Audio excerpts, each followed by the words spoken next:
All right, so today we are going to talk about glyphosate and all of the many different aspects of it. It is a kind of a big topic right now with spring because it's used, primarily on crops and plants and weeds. So it's been coming up, and there's a lot of misinformation or just missing information out That's there about a it. good one. Yeah. Yeah. So we're gonna dive into that. So welcome to the Take Your Health Back Now podcast. If you're watching a replay, we did this on April 19th, 2024. It seems like this year's kind of zooming by. Spring is in full force here at least. It has sprung. Yes, it has sprung. So, Yeah, if you Earth Day is in a few days, so this is yes, also fitting. I just thought of that this is a for good Earth topic Day for that. because this is affecting all life Yeah. on the planet. Yes. Yeah. And the big one, were you done talking? Sorry, I was just thinking. I think I was just gonna say if you're live, go ahead and comment and I'll watch it. I've got it up, but that was it. Okay. Yeah, I was just going to say that the reason we really wanted to do this today was because of the missing information. Because all of a sudden it's become a popular topic. We've seen lots of posts, for various places, practitioners, and different people talking, but they're missing a ton of information on really what glyphosate is and why it's affecting all life and our health.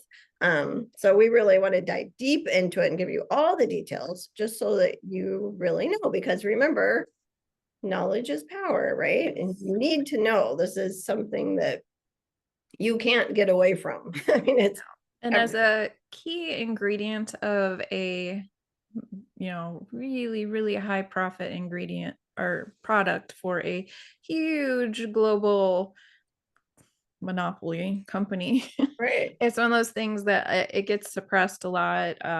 Very curated information is actually allowed to be out there. So a lot of what you see is either like really watered down or just missing stuff. So important to know all this, but it takes a lot to kind of gather it because it's so many different aspects and facets. So we are happy to share Right. our gathering with you. And it's easy to then completely get off topic and go down all kinds of rabbit holes with this because we're talking about one thing. We're talking about, oh my gosh, if you guys saw my post, I now have a new puppy and I haven't walked in here, but now my other dog's still. Okay, I'll open my door. Hold on. All right. He really is the cutest puppy. He's really cute, but oh my gosh. Uh, hopefully he doesn't. Oh no, now they're gonna.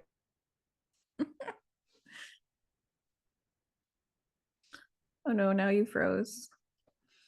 Well, I, Oh, go ahead. yeah, from here, I don't hear them. So Oh, they're good. probably only bothering you. All right. We're gonna go over kind of the history of glyphosate. Oh gosh. And then also the uses. And so what it's used for, who's using it, and what crops, because that's kind of a misnomer too on Right. what it's being used on. And then the health effects it's having on not only us, but your pets, you know, Yeah. all life on the planet, and how that's Pollinators, what? pollinators, Right. those Exactly. things we need to have food. Right. Yeah. So we'll just kind of go through it, but we'll really try to stay on topic with just glyphosate. Yeah. So I did want to say, people think that, like, I think people misunderstand glyphosate and they think that it is Roundup. Right. Maybe it is. Roundup is the primary use of glyphosate, but it's in other products, other Right. herbicides. Hold on. And I think sometimes people also don't understand what Roundup is used on, just Roundup. There are different versions of Roundup. So there's like large agricultural scale Roundup, and then there's home use Roundup. And those are actually two different formulations and versions of the, Right. similar product. So, the little sprayer that you can buy at Home Depot for your driveway weeds is a lot less of a percentage of glyphosate than in the agricultural application. Right. And there's also aqua Roundup that they spray in the water, but we'll go over that. Okay, now I'm going to shut my door. I'm really sorry, you guys. Oh my gosh. Having a puppy is also like having a 2-year-old running around your house when you're trying to do something like this. It really is. They're not so much like a baby. They really are like a toddler. They are. Okay, so it's an herbicide. It is a desiccant. We've kind of touched on that before, and it's a defoliant. So those are the main reasons it is used. Right. And then So it it kills is plants, it dries things out, and it gets rid of leaves and foliage. right. And just an interesting thing, another defoliant made by Monsanto, because this was developed by Monsanto, was Agent Orange. And I think we all know that that was very, very bad. And Agent Orange itself, like that product, is another thing, you know, that people are like, oh, they don't use Agent Orange anymore. But the main ingredient of Agent Orange is still used in lots of weed killers and pesticides and herbicides. It's called like Dequat, and there's one that starts with a P that have a percentage of that same ingredient in them still. Right. And that was used as a defoliant and still in Vietnam. So think how many decades ago that was. And still they have all kinds of terrible mutations with babies that are born now from that being sprayed. So Roundup or glyphosate is not the same thing, but they're both defoliants. So, you know, you have to kind of use your common sense and just kind of think about the fact that maybe since they're doing the same thing in an application, they might be similarly toxic, you know? Right. And then it is a known carcinogen. It was labeled a carcinogen back in 2015. So, you know, it's been But known. not by the EPA. What? Oh, no, but the World Health Organization. Yes. So according to our government, it's not. It is a probable carcinogen, which doesn't count as much. So they say it's probably not bad for human health, even though several other organizations have said it is. Yeah, because there have been studies, but the thing is, again, with, you know, we've talked about this before with a lot of these chemicals and the Wi-Fi and the EMFs, lots of different things that we're dealing with now. There's little to zero testing on human health, some on, you know, animal health, but there's just hardly any testing. They're just rolling out all kinds of stuff. Like, who would fund that testing? That would be very expensive. It would be very long term. I mean, you would have to really compensate your test subjects very well. And a company is not going to pay to do that for its own product to prove that it's bad. Right. Exactly. Yeah. And the other thing that okay, so a known carcinogen, I think we all know what that means. Even if it's a probable carcinogen, it means it probably causes cancer. There's many studies showing the link between glyphosate and cancer. It's also a genotoxin. So a known genotoxin. A genotoxin definition is causes damage to the genetic information within a cell, causing mutations which lead to cancer. And it damages DNA. That's what a genotoxin is. And glyphosate is a known genotoxin. Right. And genotoxins are the things that we really don't know generationally how those are going to show up. Like we know that they can in that person do those things, but you now have damaged DNA that you are passing down. Right. And another good example is what we just talked about with the Agent Orange in Vietnam. They are still seeing birth defects, really terrible birth defects from the use of that was sprayed on the people during Vietnam. So think how many generations out that is right now that is still being affected. So that's what a genotoxin is, okay? Nothing good about that. So again, just use common sense it's probably not a good thing if it's a known genotoxin, known carcinogen. It's also a chelator. A chelator attaches minerals to it. Like for instance, bentonite clay is a chelator. It will pull, you know, that's how it's a good pulls toxins out of your body. But what happens with the Roundup or the glyphosate it causes the minerals not to be absorbed by your body. Like everybody's always talking about being magnesium deficient, just as an example. And here's a good example of that. And then also it pulls the minerals, beneficial minerals, out of the soil as well. So just keep that in mind. And then the other thing that we know that it does, and this is what really, plays into our field of health, is it disrupts the shikimate pathway in plants. So, and we've mentioned this before, but that's a metabolic pathway in plants, and that's part of how it works. And we humans don't have a shikimate pathway, but bacteria do. So if you listen to, I think the podcast we did on wheat, we talked about this, but that's what happens. So it disrupts you've got to think about, you've got beneficial bacteria. We've talked about that before too. They're more bacteria than cells in our body, and they're beneficial, and we thrive symbiotically with them. But when the beneficial bacteria's pathway, shikimate pathway, is disrupted, then it causes pathogenic bacteria to overgrow. And that's where you get infections in the body. But the same thing happens in our soil. So that it disrupts the the beneficial bacteria that's in our soil, that's such a big part of our microbiome of our soil. And then you get pathogenic bacteria, and then you get these diseases that grow in the soil and the plants and spreads out. So and a lot of times this is like, it seems very high level, like very, oh well, we can connect the bacteria's issue to our issue because we have the bacteria in our gut, and that causes what we just talked about. But as far as the soil changes goes, I think a lot of people just kind of are like, so what?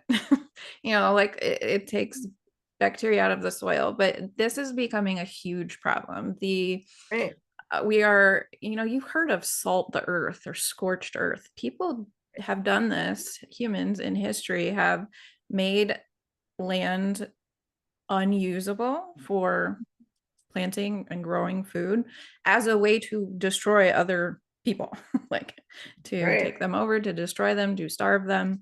And if we are doing this to our own soil, we are not going to have any soil left that is, usable to grow nutritious food. And then we're going to be dependent on a corporation, maybe the one that made this, to then create new bacteria to put back into the soil. So we're seeing, that's becoming a big business now, is creating healthy soil and selling it, or land that hasn't been treated with this stuff is now becoming really, really, it's like so valuable. So this is something to keep an eye on. Like it really will impact our overall food system, who's in control of it. And it's probably soon. Like this is not something that just started happening. Like there is a lot of soil that is becoming unusable.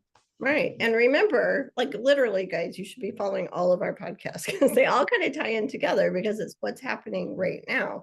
So when we did the SynBio podcast, we were talking about they're trying to introduce the synthetic biology, which means genetically engineered, not the same as GMO. This is genetically engineered microbes for the soil. And they were talking about it this summer at the big NATO meeting that they had just a few months ago. And scientists and researchers were talking about how this is so important because we've lost our beneficial bacteria from the soil, AKA all the glyphosate they're spraying. And now they want to spray genetically engineered microbes that they made that aren't even real onto the soil. I mean, the whole thing is crazy, but you can see how it all plays together. Right. So just some of the history. So let's just talk about this because this is interesting. Hopefully you find all this interesting. So even if you don't find this interesting, if you turn your head, if you put your head in the sand like an ostrich, this is all affecting you. It is affecting every single person on this planet, every form of life on the planet. Like there's no getting away from it. So you need to know these things. And then so that you can know what to do with them, we'll follow up at the end with that. But we find it interesting, but it's also so important just that you know it. But okay, so the history of glyphosate. So Monsanto was the one that developed it. We all know Monsanto is like the number one evil corporation, right? Everybody knows that. So the first patent on Monsanto was, I mean, not Monsanto, sorry, glyphosate was in 1964, and it was developed as a descaling agent and for an industrial cleaner. So right there, does that sound like something you want on your food? Probably not. So it was developed as a metal chelator. There's that chelator word we were talking about, right? So it was an industrial cleaner. Then in 1970, scientists that worked for Monsanto found out that you could use this glyphosate as an herbicide. Interestingly enough, I saw that this scientist is still living in Springfield, Illinois. And I was thinking, I wonder if he thinks about the negative impact he has had on the world with his No, because if you look at like from Bayer, Monsanto, it's an even bigger conglomerate now. They're making medicine and chemicals. right. Like they are very much, this has caught like the pros of this product so Right. far outweighed the cons. Like it was an amazing thing that's helped so Right. much food, and people would be starving, and Right. They've saved the world with it. yeah. But this person, he's in his 90s now. So, you wonder if he's like now reflected on it and gone, oh my gosh, what have I done? Or if he's just so caught up. And also being a scientist, just because you discover something doesn't mean that you are the one putting it out there and selling it. And right, exactly. Yeah. Yeah. So he discovered that it could be used as a herbicide in 1970. So it was registered as a patent as an herbicide in 1974. So this is in my lifetime. I always think about these bad things that are going on right now in my kids' lifetime, but there's so much that has happened in my lifetime, Right. the last 50 years, which is interesting. Anyway, so then it was used as an herbicide all that time and a defoliator. And then in 1996, that's when the GMO ready crops came out. So the GMO ready crops were modified so that the glyphosate wouldn't kill them. Right. So Roundup Ready. Right, Roundup Ready. It's and like so their then trade name. right, exactly. So that was in 1996. So that's when the GMO crops really started coming out. So that's been only a few decades. But that also made the use of Roundup go sky high. Like it really went up at that point. Then in 2010, it was registered again, another patent number, as an antibiotic, which is interesting. So think about what an antibiotic does. It kills infections. So it kills bacteria. all bacteria. Right. And there are some herbicides, pesticides, antibacterials that are targeted. This is broad spectrum. So this does not, like as an herbicide, it doesn't just target weeds. Like if you sprayed this on your grass, you would have dead grass. Like it does not differentiate. It just kills as much as it possibly can. Right. And that's what happens with antibiotics. And like if you take an antibiotic, it can't differentiate. So it kills all the bacteria, including your beneficial bacteria. Right. So interesting that it was registered as an antibiotic. Just keep that in mind. Not that they're using glyphosate as an antibiotic if you're sick, No. But they know that it works that way, and that's why it's registered. Right. And these patents, you have to understand, it's not like they have a patent on glyphosate as a whole. These are patents on formulations to use in these specific instances. So that's why the Roundup Ready, like agricultural application, is so much different than the home use application. And that's why they're separate patents. Right. And with patents, if you have a product, you're going to try to find all the possible Yeah. uses you can use for that product and get patents on all the Right. things because you want to have Just control over it. save it, even if you're not going to use it in the moment. Right, exactly. So, but it is interesting that it is patented as an antibiotic. So then in 2015, it was registered as a probable carcinogen. And the wheel just keeps rolling along. I mean, nobody cares. It keeps pushing out. Right. Then 2018, after it was called a probable carcinogen, and there had been tons of lawsuits for, I think 2018 is the first lawsuit, and that was in California. And that was, hold on. Is that the first lawsuit? Because that's the That year was the first the buyer one. bought Monsanto. Yeah, that was the first one where a jury awarded a, Oh, okay. so they may have had lawsuits before, but it always went in their favor. And I remember that when it happened because Bayer was in the process of purchasing Monsanto when that lawsuit came out. And it was like they tried to backtrack, but they were already too far in the process. Right, So it because was they kind of started the process in yeah. 2016, the Yes. purchasing process. Right. And then So they 2018, so they must have been it almost was because I thought that was very like karmic. right. And that was the first one was 289 million that was awarded in that. And then over like up till now, there's been over, and I'm not sure exactly with my stats if they're this year or last year, but over 100,000 lawsuits have been, against them have been approved in the plaintiff's favor. Right. And that's over $10 billion that they've had to actually pay out. And there are so many that are sitting around that they've awarded the plaintiff, but Monsanto or Bayer now has got them in appeals court. So there's like way There's more than 10 billion. 40,000 still out there. Yeah, that are just in the process. Yeah. So think about that. 100,000 that have already been awarded, millions and millions of dollars, and then 40,000 that are still right. And there were some that went in Monsanto or Bayer's favor, like the jury did not award the plaintiff. But the ones that have gone through this many and this much money, you have to believe that there is enough proof out there to present to a jury. I mean, this was not like a bunch of anti-Monsanto people just made this happen. These are normal, everyday people who have probably at that first, when it first started, even less information or understanding on how any of this works. They were not farmers or lawn care workers. So there was enough data presented to them in those trials to prove that this was a connection. There was a causation here, enough to pay out, the first one, 289 million. That's pretty significant. Right. And these are lawsuits saying that glyphosate caused their cancer. Yeah.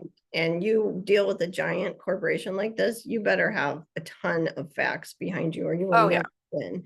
So, that shows you that there is plenty of research out there that we're not aware of, the public isn't aware of. But just that fact alone should make you question enough to avoid it at all costs, So, and then just an interesting fact. So Bayer bought this, like we said, it went through in 2018. They have paid out, like Jenny said, over 10 billion. Think how much money that is, dollars just in lawsuits. They purchased Monsanto for $63 billion cash. Think how much cash that is. That was a cash deal, $63 billion. So right there, that's 73 billion paid out just on glyphosate alone. Right. They're not a glyphosate company. This is one small product that they sell, so think how much money that corporation has.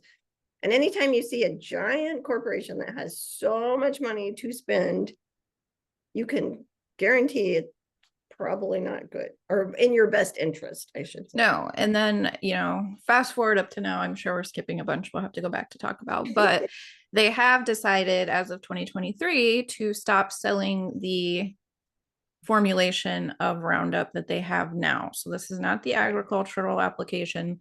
This is the home use one.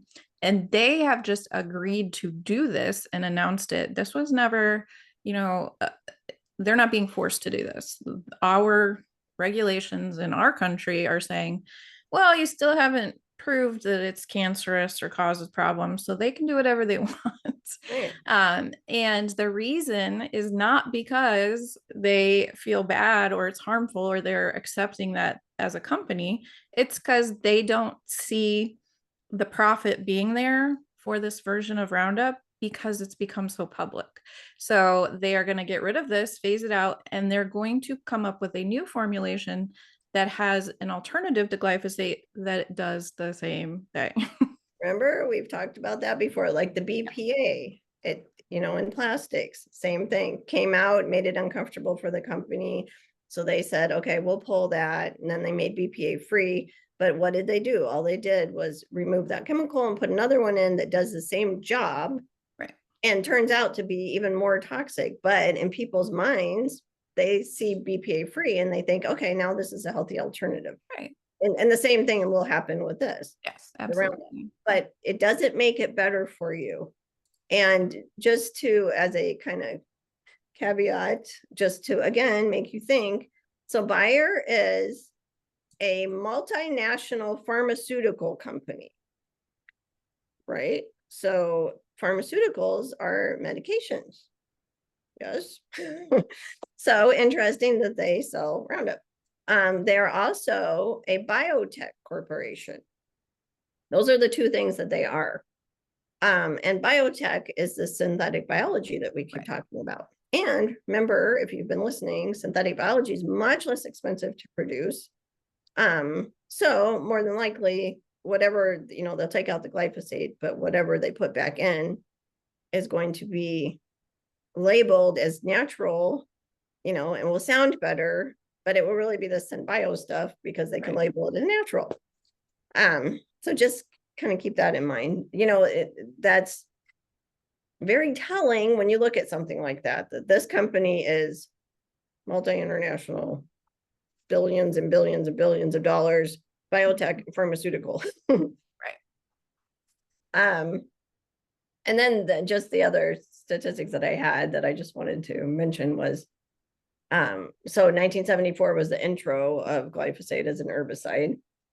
Since that time, I just find these numbers just mind-blowing. So since that time, so that is what, 50 years, the US alone has sprayed, and I think this is agriculture. I don't think this is counting like lawn care and, private and No, public. because for home use, they don't quantify it, but I think it includes like lawn care businesses. So I don't know. It's maybe because my dad did that before, but the fert and squirt people, they fertilize, they spray. When you have like Orkin or True Green come out, that is counted, but not the home use ones. Right. So just keep in mind that there's actually a lot more, but the statistic is that the US since that time has sprayed 1.8 million tons of glyphosate, of Roundup, which equals 36 billion pounds.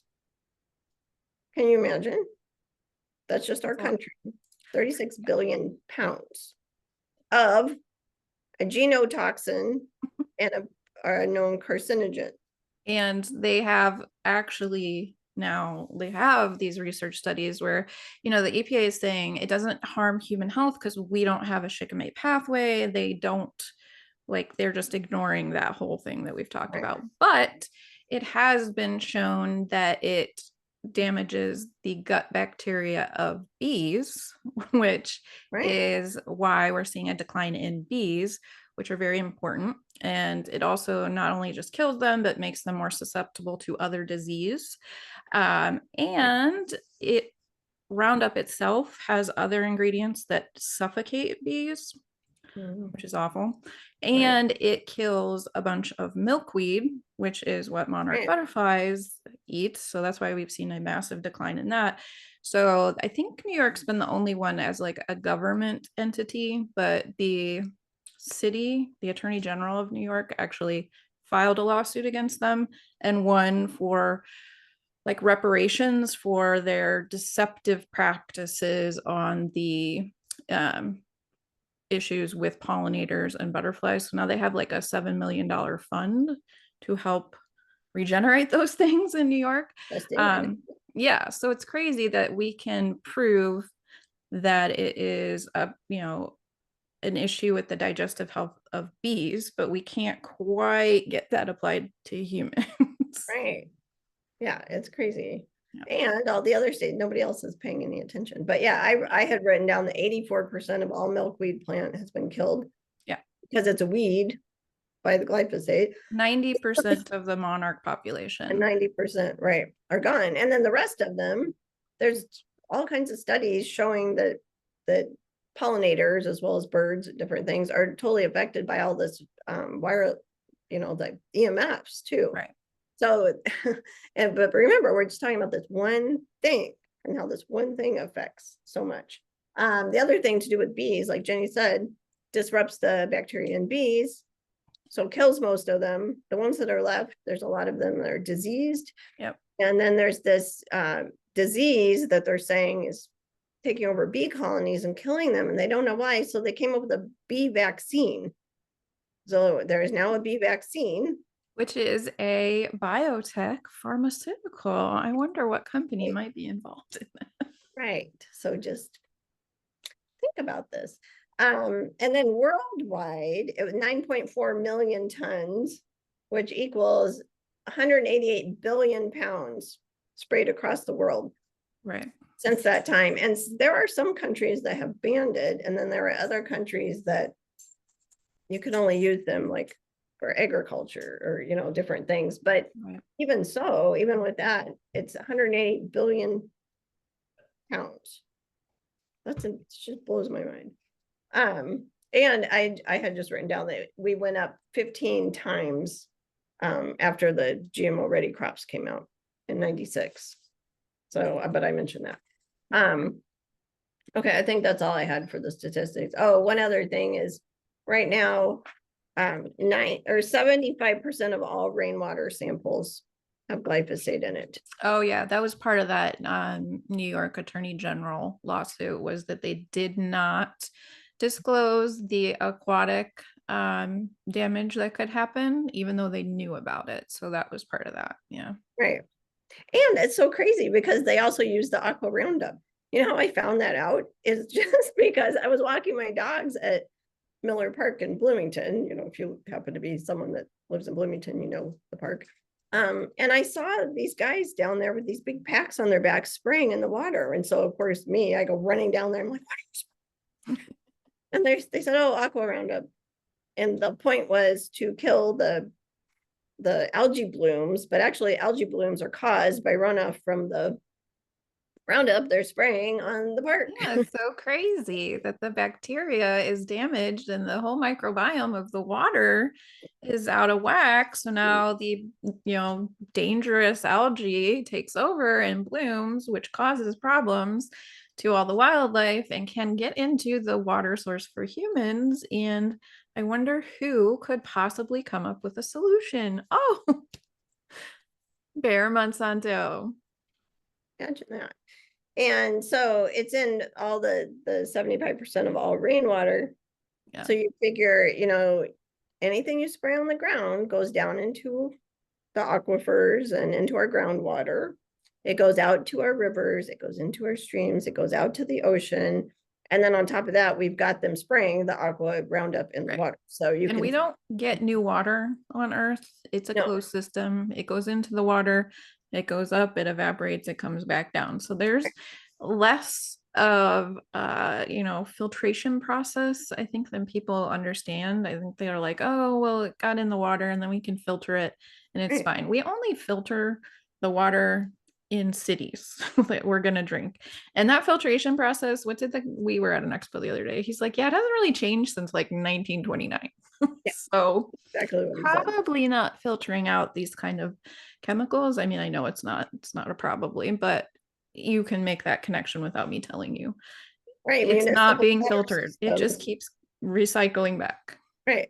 Yeah. So like what Jenny said, the water that we have on this planet right now, like it rained last night like crazy. That Mhm. water, same water that was here at the beginning of time on our planet. Right. It's exactly what Jenny just said. It goes up, it comes down, it comes up, it comes down.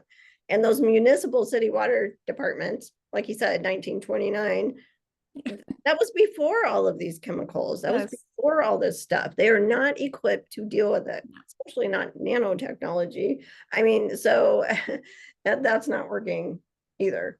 A lot of people argue that with the groundwater, like it goes into the aquifers and there is filtration system because Mhm. There the is. earth is amazing. There's a filtration system built into our bodies, into all life, into the earth. Mhm. Goes through sand and limestone and things, and that's what filters it out. But again, it's not equipped for all of these chemicals. No, You just can't keep up with it. So, and remember too that we are what 70% water. So the that's same as the 5% earth. of the rainwater. Right. You see the connection. Yeah. And then also, yeah, I just wanted to mention, so you hear a lot of people say that, people that will argue about this, the safety of it, say that it breaks down fairly quickly. And that's another reason why it's not, that it is safe for Right. humans. But when it breaks down, it actually gets 125 times more toxic Yeah. than glyphosate was to begin with, because it turns into something else. But when you're researching or applying for patents or spreading stuff or creating civil lawsuits, you're just, they will specify the glyphosate. Like it doesn't matter that those other things are more toxic or dangerous. They can be like, well, that's not the glyphosate. So it's really awful. Thing to think about, we're talking about glyphosate. That's a Right. one ingredient in Roundup. But what about all the inactive ingredients? What about the combination of all of them? Remember, there's been no testing on any of No. that. And they add a huge amount of surfactants, and that's a part of the formulation that's changed over time because to make it more useful, productive, whatever, the surfactant itself has become more sticky, is what we'll call it. So it's better able to stick to the part of the plant that they want it to stick to. And that's part of that with the bees, why it suffocates them, because the surfactant is just, think of like really thick dish soap before you add it to water. That's kind of what they are going for, so that it sticks on that part of the plant longer, so that it can be more active, so they don't have to put as much of the more expensive ingredients into the formulation because they can get it to stick longer. Right. Yeah. Yeah, like a good example of that is they have bubbles right now that kids, I just saw this again. It's funny how you figure things out only because of common everyday occurrences if you're paying attention. So he was blowing bubbles, my grandson, and these bubbles, he was doing it in the house, and they would land on the floor still in bubble shape. And Right, then, they're more solid. right, they're so gross. And then he would pop them, and then it would be flat, but it would just stick to the floor. It Right, was but that's like marketing. Have you not, you should have, did you look at the label? Like they market them that way so that they last, like long lasting bubbles, and then there's the edible ones that, are you serious? yes, yes, so they make it so that they stay like pretty solid, and then they're flavored so that the kids can eat them. Oh my gosh, are you serious? Yes. That's disgusting. I will look that up after the podcast. Oh my gosh. But Yeah. yeah, they're so gross. And I'm sure it's the exact same technology Yes. as what Jenny. The surfactant technology has Right. definitely increased a lot in the last couple of years. Right. And you know what, just as a side fact on surfactants, but when Jenny and I went to Sanibel Island, when was that? Like 4 or 5 years ago, when we were first developing, we Yeah, it was completed body burn boot camp 4 2019. years ago. Yeah. And we were walking along the ocean and they're just bubbles, Yeah. not ocean bubbles. I mean, No, not foamy wave stuff. like your bubble bath bubbles in the ocean along, and they just last on the shore. The waves go back out, Yeah. and there's all this bubble And stuff. it's dirty and That's disgusting. yeah, and that's why, because the surfactant technology is so pervasive all over the world that it's turned our ocean into a bubble bath. Yeah. You can imagine Very that. dirty, toxic bubble bath. Right. So that's a side I note, but forgot that about that. That shows was you, gross. I think that must have been something about the weather and the tides, like how much we saw then. Because right, you've seen it before, but there, that time that we were visiting, it was just extreme. right. And remember how many dead sea life Oh, yeah. It was being gross. washed up? So many little critters from the ocean that were Yeah. just dead all along the beach with all those bubbles. Yeah. So imagine They what that, suffocate. yeah. But anyway, getting off side topic. Uh, let's see. Okay, so then I wanted to talk about uses for who's using it, what they're using it for, and which crops they're using it on. Because I think it's kind of a misconception that people think, well, it's just, GMO crops. And most people think GMO crops are just corn, soy, cotton, those type of things. Right.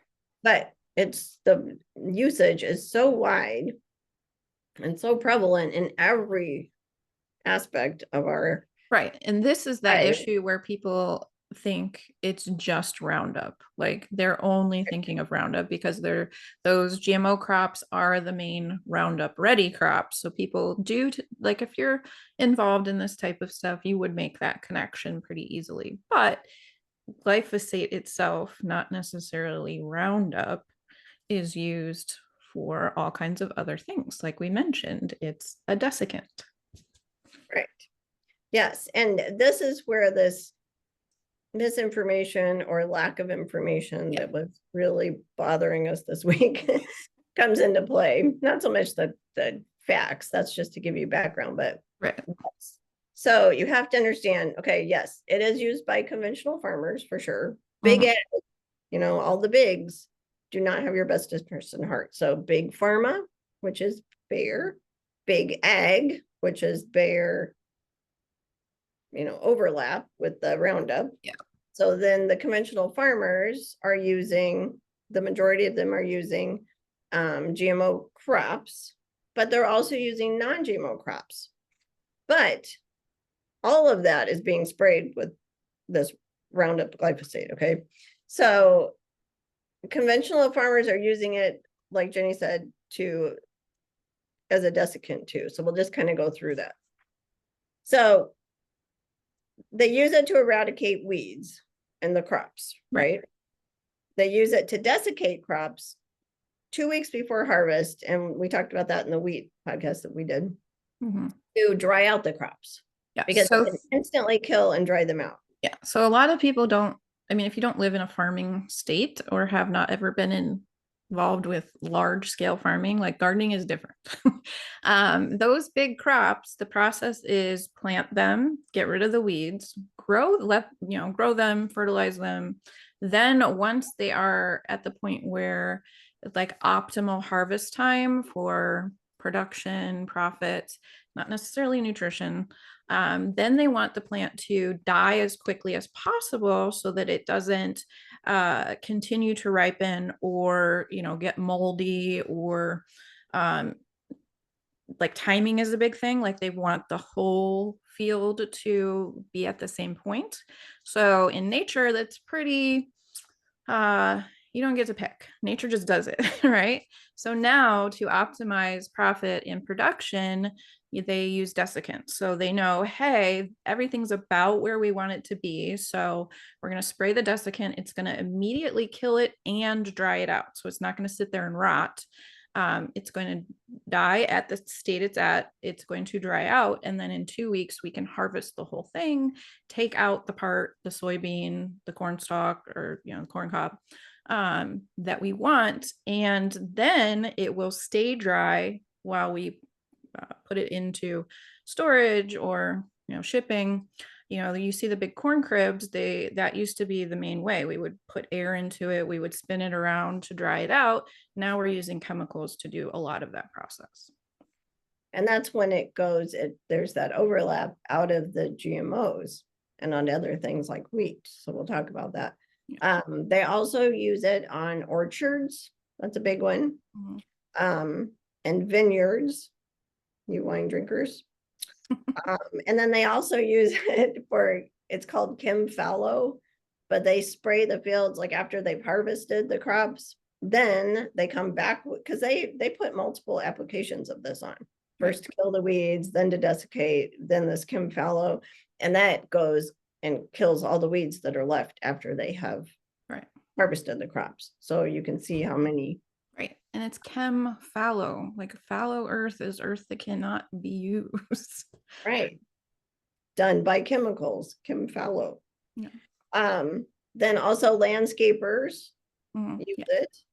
Think how many landscapers. I have started seeing so many of those the different weed companies that come and kill your weeds, and then they spray on the grass and they do And all I'm these. gonna tell you that they have to get a license and then they are supposed to use a certain formulation, right? And that's part of the EPA's thing. Like if it's at a certain, if you have 30% glyphosate and then 60% water and then maybe 10% other ingredients, right? They mix that themselves. You don't ship it like at Home Depot with your little, they get it as like dry product that they mix themselves. And most of those companies are mixing at a much stronger formulation than they are licensed to because it just works better. And your client, you are being paid to make a beautiful lawn with no weeds, you're going to do that. Your client's not going to be like, hey, let me see your formulation. So there's a lot of pieces that go into this where, if used as directed, we only see this, but it's never used as directed. It's never used in a vacuum, it's mixed with other stuff. It's bad. And then they don't require the people to, if you see, there's lots of pictures showing farmers wearing like hazmat suits. Yeah. Out spraying this stuff. But a lot of these landscapers or people applying this are like summer jobs for kids and things, and they don't have them or anything. No, and those are the ones where the lawsuits have actually gone through. It was just that the way that the civil suits worked was that Monsanto didn't tell people about these exposures and it wasn't labeled for use that way. So that's where the legal system was able to catch that. And now, if they just put, don't touch it, wear proper hazmat gear, if that's on the label now those lawsuits can't continue because they're warning you. But how often, kind of like the mixing percentages, do people do that? Like, your 16-year-old son is not going to go to work and put on a big, heavy, hot outfit, wear it the whole time while he's spraying weeds because it's uncomfortable. It's not going to happen. Right. And then you've got gardeners. I mean, just your neighbor, out. And seriously, it's such a lazy thing. So lazy. Yeah, but that's what people want. Instead of picking the weeds out of the crack in your sidewalk, people walk along and they're out there spraying it.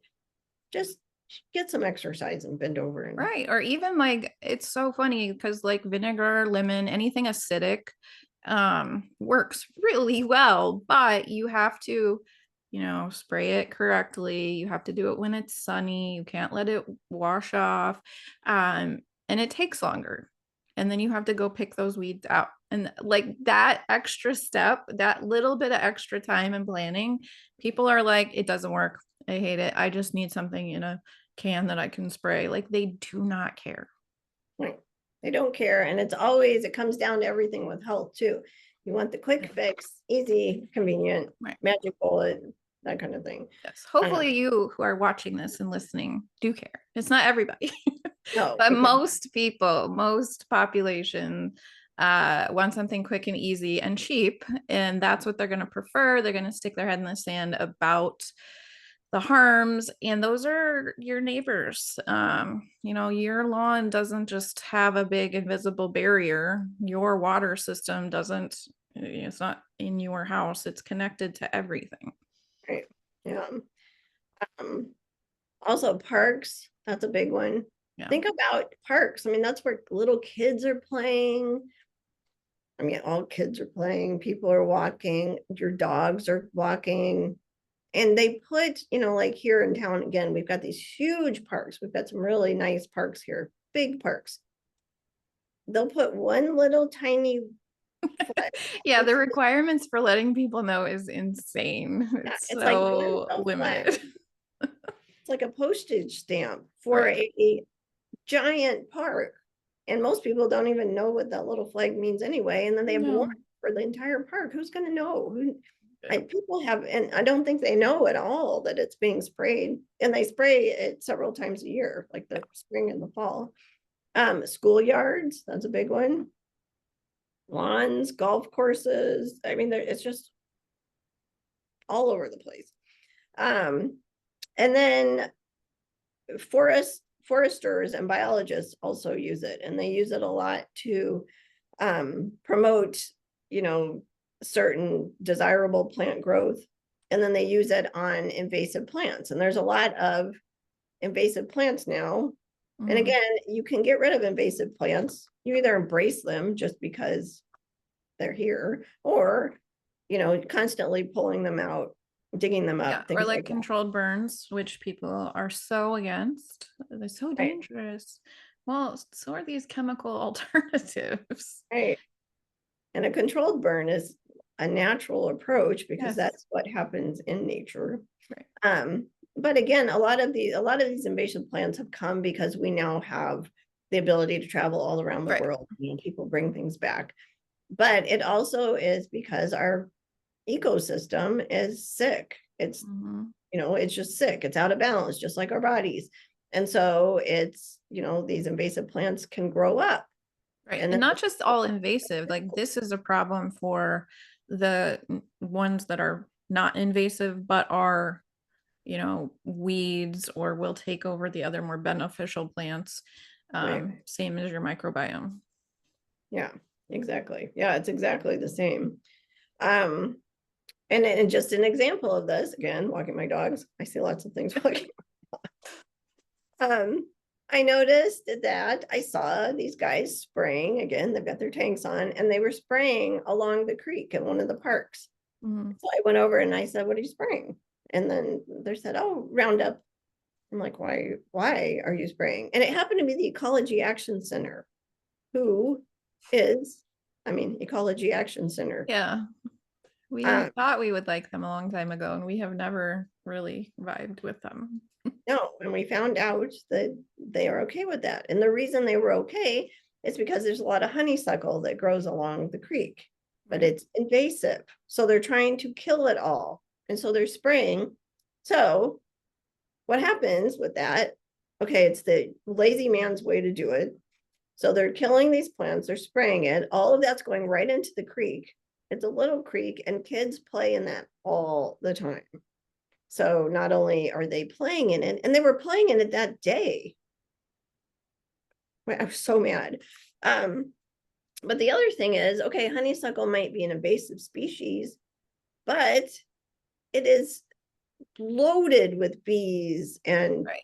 pollinators. The dangers of honeysuckle taking over are very minimal, especially compared to the dangers of what they're doing to get rid of it. Right. Yeah. And the interesting thing I thought, just with this one example, there is so much poison ivy growing along the edge of that creek. Now, to Yeah. me, that would be more of an invasive species that you wouldn't want there where people are walking and children are playing, but they weren't targeting that. They're just Right. getting the Well, honey. because it's not invasive, right? Because Right.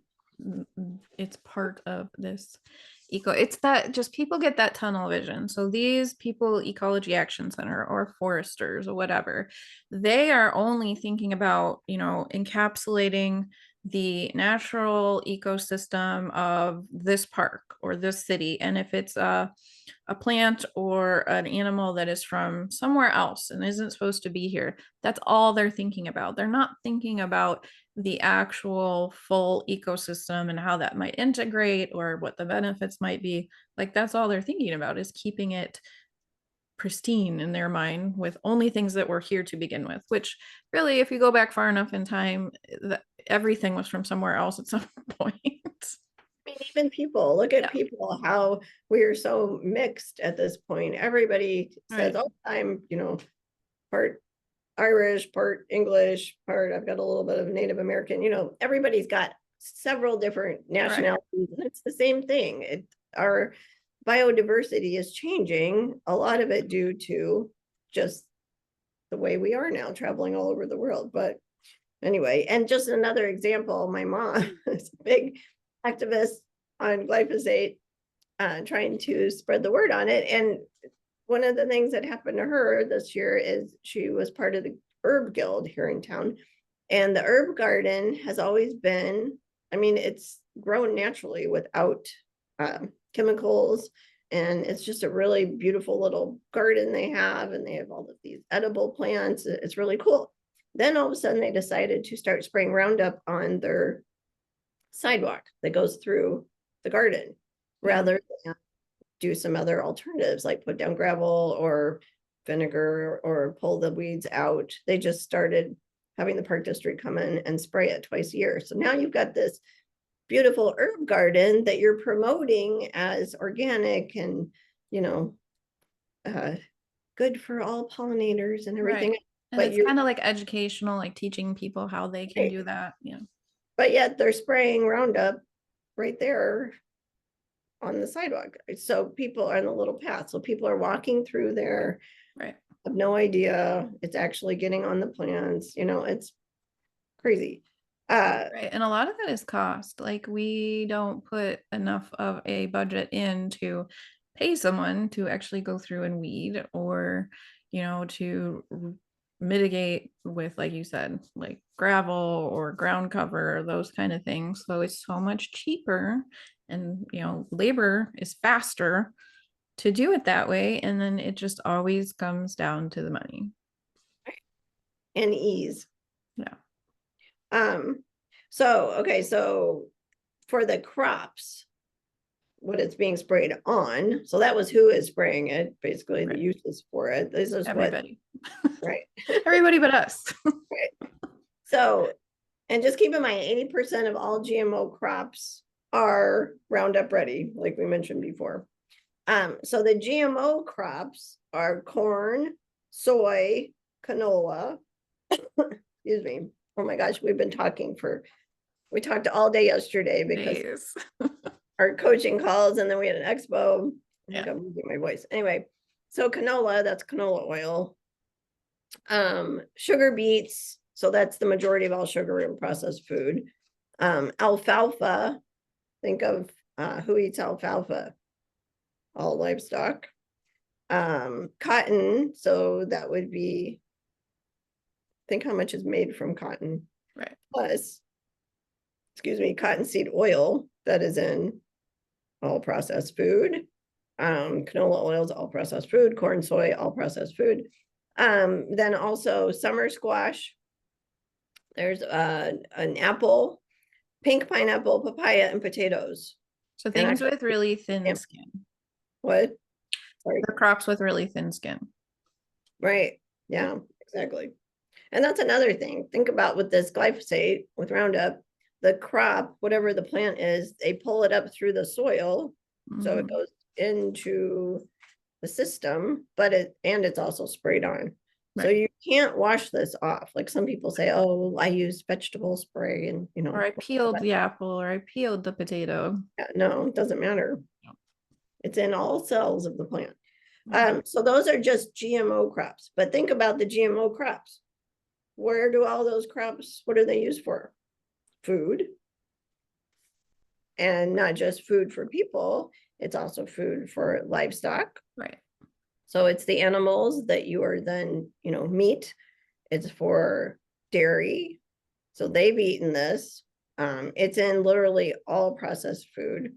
Right. It is, Like does canola even have another use besides canola oil? no, No. And then no, and you have to understand, like make that connection that if they have put the time and effort into making canola a Roundup ready crop, then it must be a very large crop. Like you might think, oh, the canola oil in the bottle, I just won't buy that. I'll use olive oil, but it is literally in every processed food. It's a cheap food oil. Right. If you look at the back of your cereal or your chips or your snack or your granola bar or your bread, whatever else you're eating, chances are you will see several of these. Cottonseed oil, look at your Doritos. Cottonseed oil and canola oil usually kind of go together because they're very, very inexpensive oils and they're terrible for you. And that's a different topic. That's not even talking about Roundup and Right. Like even if it was super clean, organically produced, it's still bad for your health. Right, exactly. So the livestock are eating this. Wild bird seed, sunflower is one that's desiccated. We'll talk about that in a second. Your pet food. About that. Yeah, pet food is full of these GMOs, corn, soy, like all of this stuff is in pet food as well. Did I say potatoes too? Yes. That's Also the newest one, right? potatoes. Yeah. Yeah, I think so. Fish food, if you're not buying wild caught fish, then they are eating this. Right. Not like for your little pet beta, like farmed fish food. Right. So farmed fish are eating all this GMOs, and salmon is a GMO on top of eating GMOs. Baby food, baby formula, that's where all this goes. And remember, it's also in your water. So it's in all of your food, it's in your water. Non-GMO crops are desiccated. So remember, they dry them out. So that is all grains. We said this in the wheat video, but this is all grains. And this is why so many people are reacting to wheat and gluten. It's a big reason. Having autoimmune reactions. So all grains, that would be oats, wheat, millet, any grain you can think of, they use it on them. Flax seeds, sunflowers, that's where it comes in for the bird food. But also think how many people eat sunflower seeds as snacks. Sunflower butter, almonds, they spray it on almonds, cranberries. 90% of all cranberries are use glyphosate. There's very, very few producers of organic cranberries because they're so hard to grow. So labor intensive to produce. Right. Yeah, and it's just too expensive to grow organic. And so, yeah, all those cranberries you think that are really healthy for you, no, they're sprayed with glyphosate. The aqua kind, oranges, 90% of all oranges. Oh my gosh, and the whole citrus thing. That's like we could do a whole nother podcast with the antibiotics that they're spraying, because we've had in the last like 3 years really huge issues with citrus greening, which is like a infection essentially. Right. And they have like every year in the last 3 years increased what they can spray, and there is like the amount of antibiotics that's being sprayed on our citrus crops is insane. And remember, this is also an antibiotic. And also remember that antibiotic overuse causes super bugs, right? We learned about that in people and in livestock. That's why so many livestock, the big buy this meat because it's antibody free or antibiotic free. Because it's causing disease. So it's the same thing with the oranges, the citrus, but yet they're using antibiotics to combat this. It's just a vicious cycle. And it's like an aerial spray. So it's just going. Right. And again, it's affecting all life because we're all inhaling it. I mean, they don't grow them in a dome, no. But that antibiotic use is then affecting the microbiome of the soil of all life. But anyway, also grapefruits, citrus, legumes, all legumes and lentils, same thing. They spray it just like they do the grains. Yeah. A lot of people, there's so many people now that are vegan, and so they eat a lot of lentils and beans and things. But if you're not eating organic, then you are almost 100% eating this. Right. that have been sprayed. And remember, when they are desiccated, they're doing it 2 weeks before harvest. So it's dried on there, and remember, they don't wash it off. No, Now, that's what the opposite what they're trying to do. They want them to be dry. right, exactly. So you're getting that freshly sprayed. Also peas, non-GMO corn, non-GMO soy. Popcorn is not GMO. Oh my God, excuse me. So people talk about how popcorn And sweet corn. and sweet corn is so much better because it's not GMO. Well, it's still being sprayed Right. with the glyphosate and the Roundup. Eggplant, grapes, rye, buckwheat, that falls under the grains. Pumpkins. So your pumpkin pie pumpkins, if they're not organic, and also your Halloween pumpkins. Yeah. Are sprayed. Also Christmas trees. It's very hard to find Christmas trees that are not sprayed with glyphosate. So think how that long list that I just went, how that also runs into alcohol for people that consume alcohol. Grain based. And if it's not a grain, it's one of those soft fruits that needs all these chemical interventions to grow at a profitable rate. Right. So if you're eating organic, it is true they cannot spray Roundup or glyphosate on organic. So that's definitely a better choice. You definitely want to avoid all of those foods I just said that are conventionally grown. So organic would be better. Mhm. But also remember the Synbio podcast we did. Now they can put these Synbio things on organic and not have them listed because they're natural. So if you're eating organic, you're still getting some really who knows what, and there is zero testing on those. Right. So think about this. What we're talking about, this is 50 years of this use of this. So imagine a decade from now, or however long of this Synbio use, what's going to start coming out. So just avoid it. So, and the other thing just to remember, if you look at a graph on the rates of chronic disease going up, all this disease that's happening, including things like what Jenny was saying with the citrus and the bees, and it goes like this. It's a perfect curve. And one of the things that also follows that curve is the glyphosate use, the Roundup use. Right. So, you can just really all large scale chemical use. Right, exactly. I mean, they're all follow that curve. The amount of shots that we can't mention that goes up with that. That's why, again, you have to take a holistic approach. You can't just ever assume there's one thing. Like, clearly glyphosate is very bad for our health and for the planet, but it's not just that one ingredient. This is one in hundreds and thousands of things. So that's why it's a big one that people don't understand. Right. But it's only one. It's just one. And anyway, so just keep that in mind. As it goes up, the disease goes up. So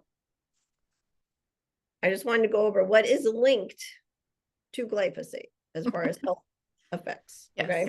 We're just going to go through a list quick because we are running a little over. Well, it's a big topic. It is. So autoimmune reactions, that's huge, that we see all the time. That is a huge source of chronic health problems right now. Severe wheat, gluten, or is it the glyphosate issue that people are having? Cancer, clearly it's linked to all kinds of different cancers. It's an endocrine disruptor, which means, that's causing hormonal disruption, thyroid, reproductive problems, breast cancer, anything that has to do with hormones. And your hormones are what cause puberty, and we're having all of these changes in puberty. And yeah, that's another one. Yeah, and that's where it filters down into other parts of the environment, like frogs that are born with male and female parts, or reproductive problems in aquatic life or other animals. And we all have endocrine systems. Right. And I mean, they're talking about the decline in population and the decline in birth rates and how it's so crazy. Well, maybe because of all of these endocrine disruptors. Right. And that's another thing. And then this is just one endocrine disruptor, Right. the plastics and the personal care, it's on all kinds of things. But anyway, we're just talking about this. So it also causes leaky gut, which then causes dysbiosis. We talked about the beneficial bacteria and the overgrowth of the non-beneficial bacteria. It's causing a huge rise in non-alcoholic fatty liver disease. We see that all the time. People come in like, oh, I've never drank in my life, and it's showing that I have, cirrhosis of the liver or fatty liver disease. But that's why. That's one reason why. Also because our bodies are overburdened. We talk about that a lot, but this is one link, one correlation. Liver damage, kidney damage, it's linked to Alzheimer's, it's linked to ALS, autism. Non-Hodgkin's lymphoma is the big one for the lawsuits. Yeah, but there are a lot of other, and Yeah. interestingly, a lot of the cancers it's linked to are blood cancers. Right. There's a big risk of for pregnant women and children. It's linked to developmental disorders, which goes along with autism. So those are all of the known links just from that one ingredient, glyphosate. That's huge. It is. And it's so crazy. They're still marketing it. There's so many commercials. It's spring. Like, this is part of what got us talking about this last week. Was like the amount of commercials I am seeing for Roundup, like for home use, is it just has ballooned. And I know it's the time of year for it, but I also think it's because they are pushing to get the formulation they have now off the shelf. So they're like, it's so great, use it. Yeah. So then they can get that new one in because that's going to make them so much more profit. Right. Yeah, because people are starting to know that it's bad, and then whatever. But also just remember, it's affecting human health, it's affecting animal health, so it's affecting livestock, it's affecting your pets, it's affecting life, really, all of the pollinators, the soil microbiome, the aquatic life. We talked about all that, and it disrupts microbiome of all life. Yeah. Remember that. That's important. And then, and then the other thing is, what can you do, right? So first of all, this is a huge, heavy topic. A lot of people just say, well, there's nothing I can do about it. I'm going to die anyway, Right. Might as well have a beautiful lawn. Right. But there's so much you can do. And you have to, instead of just being, freaking out about it, or if you see the planes going over the field, you start panicking because you're right there, in your car, whatever. There's nothing you can do about that. So put your focus on what you have control over. So what you have control over, and you could be an advocate, you could start speaking out, telling people. So many people don't know. You can start eating an organic diet. Look for local farmers that are regenerative farmers that are actually working to improve the soil naturally. That's the type of thing. It might take a little bit of sleuthing on your part to find something, but they're out there, and you really need to do it if you want to. Right. And it creates a demand for it. And if you don't try, if you don't ask for it, it's never going to grow. So that demand is really important, because that's part of why, how these things happen. Like, these are Monsanto lawsuits, those are civil lawsuits. There's no legal action. They've tried to legislate, so it's not going to happen. There's too much money involved. But profit is what drives all of this. That's why they're taking it off the shelves. It's just because there's no profit. So if you choose what to buy, and if there's a demand for those local farms, then they will be more sustainable for those farmers. Like, there's so little money in that. It's expensive, it's hard to do. If they don't have an audience to sell to, they're not going to multiply. There won't be more. Right, exactly. And it just shows you that you can grow crops without this chemical, because they're doing it, so just look for them and support them, and you're supporting yourself in the process, your family. Grow your own. There's plenty of things you can grow yourself. Have your own garden if you can. If you live in a place that you can't have a garden, there's lots that you can grow in pots. Yeah, there's kitchen scraps that you can grow, and there's all kinds of things. Making your own, drying, canning. So many people don't want to do this and think it's time consuming, but literally it's very time consuming to be very sick. It is. and And filter very expensive. and very expensive.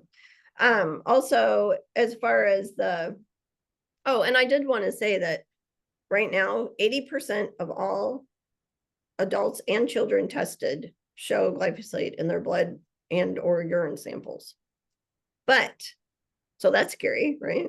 Mm. But it only after 2 weeks, is it 2 weeks? Yeah. 71% after only 2 weeks show that it lowered Yeah. on people that were eating an organic diet. So it does not stay in your system very long. Right. It's just that people continue to eat it, continue to be around it, and so it's constantly being added back in.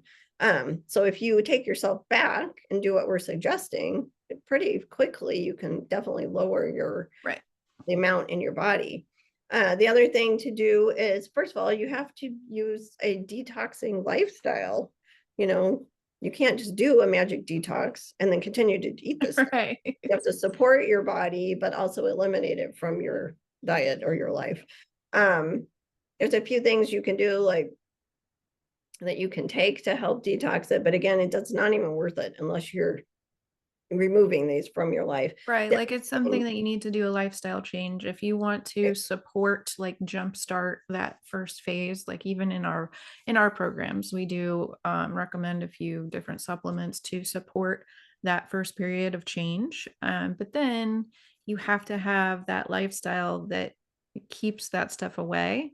It's not like you can constantly be on a detox regimen that is not healthy. Right. It's like filling up your bathtub with water and never unplugging it. Yeah. You have to unplug the drain and turn off the water. Right. Get rid of the dirty soapy bubbles. Yeah, that too. And then as far as, like on your lawn, we have a friend that has this beautiful lush green lawn with no weeds in it, but he doesn't use any chemicals. He goes out and if he sees a dandelion or something, he just pops it out with his, little shovel or whatever. And he's done that he's lived there 3 years. And he also adds, compost and things to the soil. Right. And Like you can fertilize without a, synthetic chemical fertilizer. Like that, if you understand the balance of what your garden or lawn or plants need, you can get those, nitrogen from natural sources. And it's not, it doesn't take a lot of research to learn it. Like it really doesn't. right, it's just applying it. And then if you give it time, it's just like healing your body. You have to give it time. Once you give it time, things come into balance and you will have a nice, pretty lawn. And the other thing you can do is make your own weed control, like we were talking about with vinegar. You use vinegar and hot water. You can look it up and see how to do it. But that's another way if you just want to dry them out. And this is that support thing too. Just like with the farmers, there are some regenerative or natural lawn care and garden companies. There's not that many of them, but if you create a demand because you just absolutely don't want to do this yourself, then there will be more available. Right. And the other thing you can do is just embrace your weeds in your yard, because if you look them up, if you start learning what they are, all of them have medicinal purposes. They're all edible. They're so good for you. Instead of killing them off, you should be embracing them. But some people have a really hard time with that. But there's so many. So The history of lawns is so interesting. Like people didn't used to have lawns. It wasn't a thing unless you were like, a giant manor and you were like a lord. Lawns came about as a social control. Like we're gonna create these subdivisions where these less affluent people can live, and we're gonna give them a lawn so they have something to do. We want them to have to work on their lawn and be active in keeping it up because that will keep them out of trouble. This is literally where lawns came from. It's super strange. Maybe people had gardens in their yard. I mean, gardens, native stuff. It wasn't an immaculate. And and grass is an invasive species, by the way. And I was just gonna say also, a water filter. We were talking about water. Make sure you have a good water filter. Get your body optimally working with work with us and we'll make it easy for you and you don't even have to figure it out on your own. How about that? But that's really it, you know, it's, and then you're in control, you're doing as much as you can, and we're all coming in contact with it, but at least your body can eliminate it. And you're not going to run the risk of all of these health issues if you do that. So Right. hopefully it helped. It was a ton of information. It was really long. It was. It might be something you have to go back and take notes on, but I mean, even though it's a lot of information that we're kind of filling in the gaps of what is out there, it's all pretty simple to avoid as long as you avoid processed packaged foods and avoid chemical lawn and garden. You're going to really reduce your exposure there. It's just about understanding that whole glyphosate process, because that's where people, they don't think it's a problem because of what's been kind of spun in the media, or what is just not put out there. Right. And definitely spread this to other people because people truly don't know, as Right. usual, you know. And so anyone that you feel like would be receptive, because we all, again, are being affected by it. Nobody's gets a free pass. Nobody gets to skip steps. Right. Everybody's been affected. So yeah, share with people. So Yeah. hopefully this helped, and hopefully someone's still here and listening. Yeah, this is a long one. We didn't get any comments live wise. I think that's just because we really went in depth with this one. But you know, feel free to comment if you're watching this later or anywhere, and we will help you with your resources or questions. And you know, if it's overwhelming and you don't want to do all this work yourself, you can always reach out to us. We work with people, and we have practitioners that work with people as well. And that is the best and easiest way to get over this big change. And the health issues that you're experiencing. All right, everybody, have a good day. Bye.